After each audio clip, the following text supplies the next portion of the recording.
Welcome to Samba Samba. Enjoy the video. In this video, I will explain how to make apple salad. To begin, you'll need a few key ingredients for this delightful dish. Start by gathering 4 to 5 crisp, firm apples, 2 stalks of fresh celery, and about 1/2 cup of walnuts.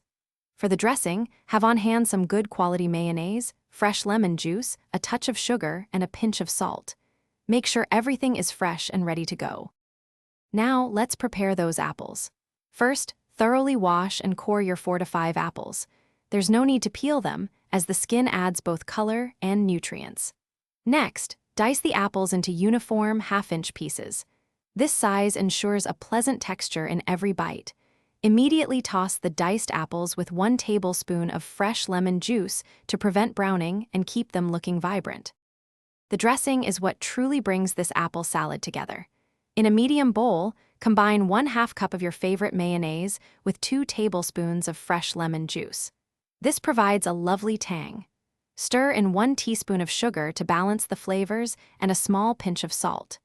Whisk all these ingredients together until the dressing is perfectly smooth and creamy, with no lumps. With your ingredients prepped and dressing made, it's time to assemble.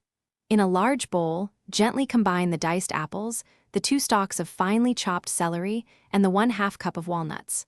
Pour the creamy dressing over the mixture and fold everything together until well coated. For the best flavor, chill the salad for at least 30 minutes before serving. Garnish with extra walnuts if desired. Thanks for watching. Consider subscribing if we helped you.